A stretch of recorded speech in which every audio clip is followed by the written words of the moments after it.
देखंतु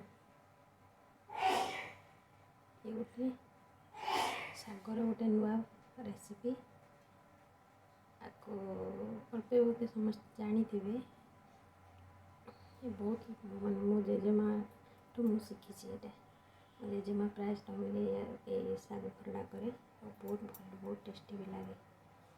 आ शीत दिन बेसिकली शीत दिन ये विभिन्न प्रकार साग मिले शीत कले आहरी बहुत भल लगे। खरा दिन तो एत प्रकार साग मिलबनी तथापि जी साग थिला सजना साग मदरंगा साग कोशिला साग आमर खड़ा साग लेउटिया साग कखारु डंक पत्र ये सब ये मुझे कर देखो यहाँ केमी करुच्ची आपण मैंने देखो।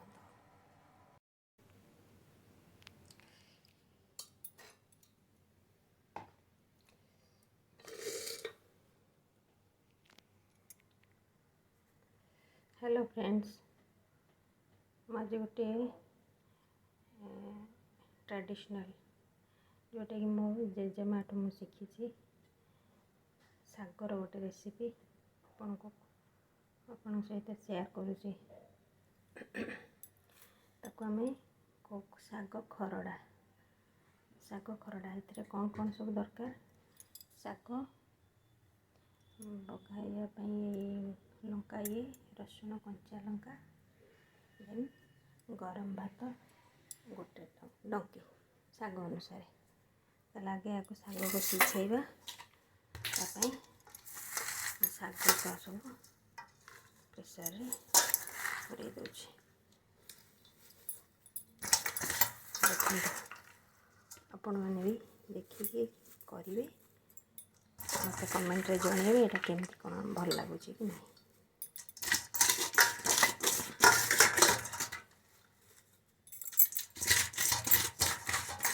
मो साग नहीं कोशिला खड़ा लेउटिया गोटे गुड़ा खड़ा गोटे गुड़ा कोशिला साग गोटे गुड़ा सजना साग मदरंगा साग टे कखारु डंक सोरिष पत्र टे बस सब सब साग मिशा मिशी साग गुड़ा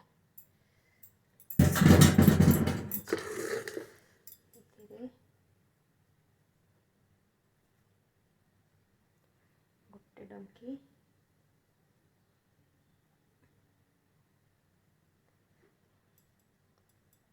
हाफ डंकी भात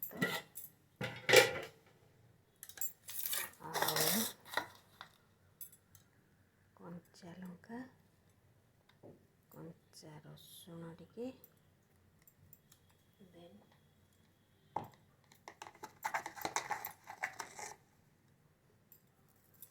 लुण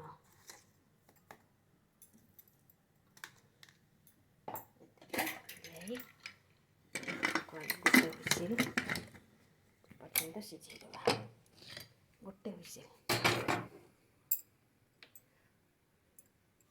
सिझीज सिझीगला सिझा भितर एपटे छुंकटा करदे बघराटा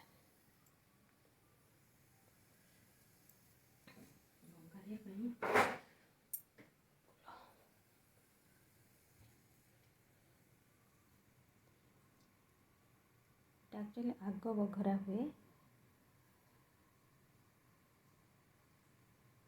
सोरिष तेल टे गरम हो गला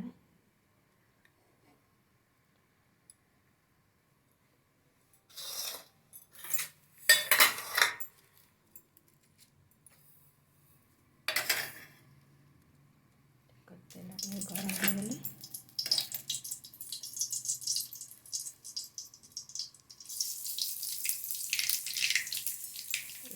सोरिष टे बघार देवा सहित टे रसुण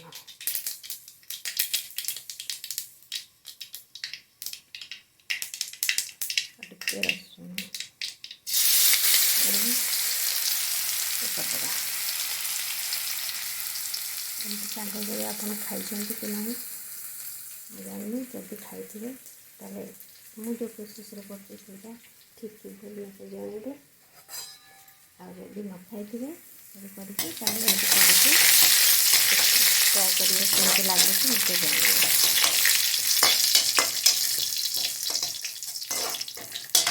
ହେଇଗଲା, ମୁଁ ବନ୍ଦ କରିଦେଲି, ଗ୍ୟାସ୍କୁ ବନ୍ଦ କରିଦେଲି।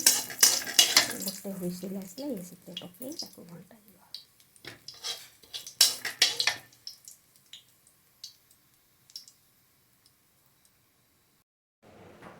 ଦେଖନ୍ତୁ ମୁଁ ମଝିରେ ଗ୍ୟାସ୍ଟା ଖୋଲିଥିଲି ଆଉ ଗ୍ୟାସ୍ଟା କାଢ଼ିକି ସେଥିରେ ଯେଉଁ ଆମର ପଘରା ହେଇଥିଲା ଯେଉଁ ରସୁଣ ଇଏଟା ପକାଇ ଦେଇଛି।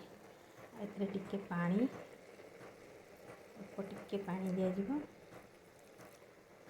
ବାସ୍ ତାକୁ ପ୍ରେସର୍ ଦିଆହେବ।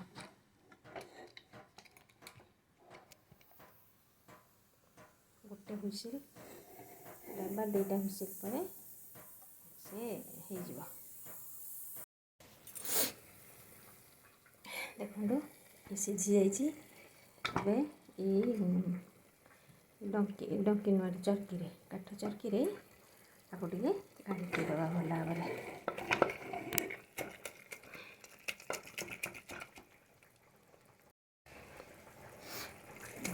ଦେଖନ୍ତୁ ସିଝି ଯାଇଛି। ଟିକେ ଏଇ କାଠ ଚର୍କିରେ ଟିକେ ଘାଣ୍ଟି ଦେବା।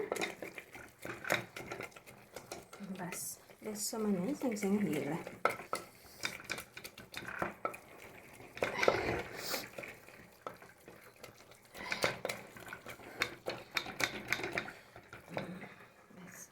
ଗ୍ୟାସ୍ ବନ୍ଦ କରିଦେବା।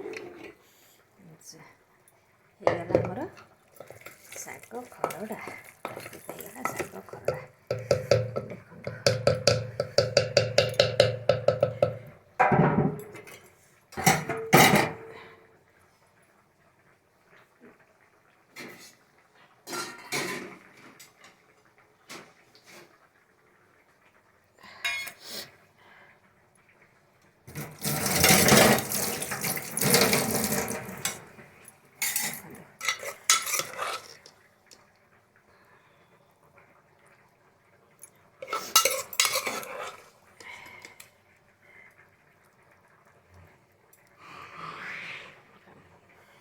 ଶାଗ ଖରଡ଼ା, ଜହ୍ନି ଫହ୍ନି ବି ପଡ଼େ, ମୁଁ କିନ୍ତୁ ଖାଲି ଶାଗରେ କରିଛି।